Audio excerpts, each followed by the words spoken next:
Hi, I'm Alice. Welcome to my Women's Health series. Today, I'm going to be investigating the condition endometriosis. To start with, I'm going to talk to the public. Let's see what they have to say.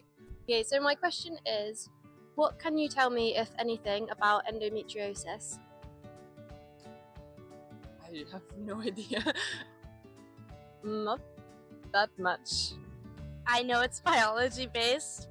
Is that where an embryo develops outside the womb? I think I'm right in You have a saying. daughter, so you might have that. I have two daughters, one of whom actually has this. I think that's an episode. Oh, sorry. Right. Is that something to do with the lining of the womb? I know what it does, but I couldn't tell you technically. Lining of the womb. yeah, and it causes severe pain and issues like that. Yeah. You can get cysts build up. Painful periods, like imbalance of hormones, I think. They have to be burnt. I think they're burnt out, aren't they? The Like ulcers. yeah, I think so. You can have like an ectopic pregnancy or something like that because of it. Incapacitates women a lot. And like it can affect your life not only during your period but also like during the days that you don't have your period. But it's one of those disabilities that it doesn't get the recognition or the limelight, or not like, the treatment or time that it needs. The medical world hasn't done enough research on it. They haven't found any like cure or like just a procedure that is not highly invasive to women or something like that. Okay, that was really interesting. It seems that the people that knew more about it were people who knew someone who'd been affected by it, but a lot of people didn't know what it was or thought it was something else. I'm now going to speak to a board-certified endometriosis advocate, Katie Boyce. Let's see what she has to say. So what is endometriosis?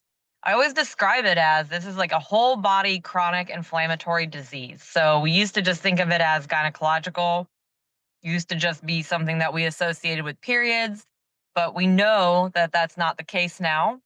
It's usually typically defined by lesions. Those lesions can be, I think, pretty much found anywhere in the body. It causes an inflammatory state, and everybody's immune system responds a little bit differently. But those lesions can turn into scar tissue over time. And so then you get adhesions in scar tissue and internally, and that can be extremely painful.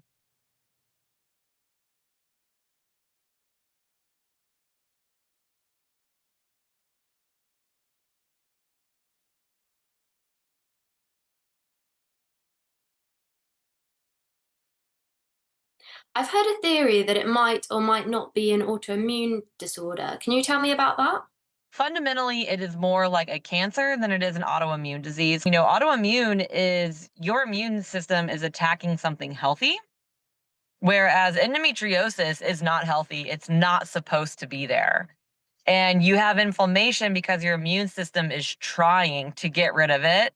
Like cancer, the immune system knows it's there and it recognizes it, but the immune system isn't capable of getting rid of it. Right, so it doesn't really sound autoimmune. There are a few theories about the main cause. Do you have a favorite one? We're most likely born with endometriosis, right? And because we find it in the male sex, in multiple studies, it's been found in fetuses.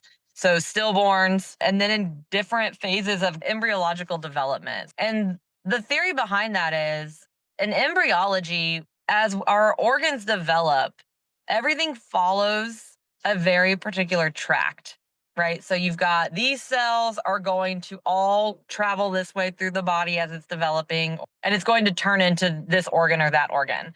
So this is why endometriosis isn't the uterine tissue, but I believe that it is the pre-tissue. So it's going to travel there to become the uterus, but it's getting stuck and those cells are not migrating. Endometriosis lesions are primarily found in regions where it would follow that tract during development. And this is also why we find it in the male sex, because we all start out as female and it doesn't differentiate until later. That was really interesting. It sounds like a really complex disease. I'm now going to interview someone about their lived experience with this condition. So could you just tell me about your journey with endometriosis from the beginning? I was in school and I was just having really bad periods feeling like I was gonna pass out all the time. My mum took me to see a doctor in year 9, and this doctor that, like, told me I'd never be able to have kids, I've got endometriosis, like, blah, blah, blah, blah. Many people with endometriosis still have children. It was irresponsible of this doctor, without doing the proper tests, to tell Georgia the devastating news that she never will. Georgia explained to me that she was put on the hormonal contraceptive to help manage symptoms, and it wasn't until she was in year 12 that she first saw a gynecologist. At the age of 19, the pain became unbearable and she had an emergency surgery and a marina put in. 3 years later, she had another surgery, but within a month of that surgery, she was in agonizing pain, desperately searching for answers. It felt like just every day of my life, somebody was stabbing me with a butcher knife that was so hot, and they were just stabbing, like, all along my abdomen, up my back, like, it just on my legs, just everywhere was in just constant pain. I couldn't move. I would have quite heavy pain relief that I just didn't wanna take because it actually made me so head sick that it fixed one issue but created another. In a lot of pain and desperate for help, Georgia went back to her And gynecologist. she did an ultrasound. She was like, "Oh, like, as you can see here, the marina is actually causing cysts to form on your ovaries."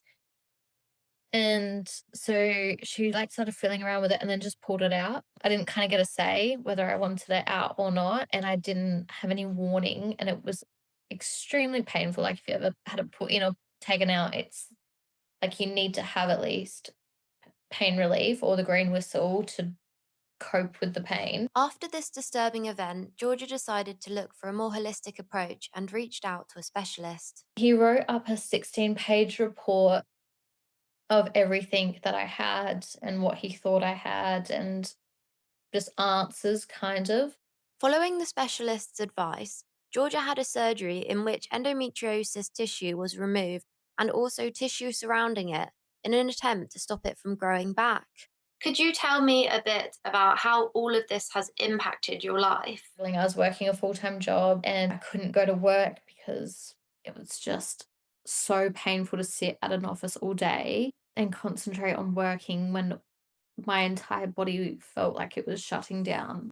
I actually just feel so mentally drained. I feel so just like, is this like ever going to end? Am I ever going to be back to a normal life? And quite honestly, feeling very robbed of my 20s because, for the past year, I've basically spent it in bed or inside because you're just so unwell that you actually don't have the mental capacity to speak to anybody, to see anybody, to do anything. Georgia is still recovering from her last surgery. Endometriosis is a chronic, lifelong condition, and currently the treatment options are limited, unpleasant, and invasive. There is no known cure. I've learned a lot today. I think the bottom line is it's a really serious condition, and we need to advocate for better awareness, healthcare, and research for it. I also think it's important that workplaces or workplace regulation gives more acknowledgement to this condition and how it could be impacting employees. Thank you so much for joining me today. I'll catch you next time.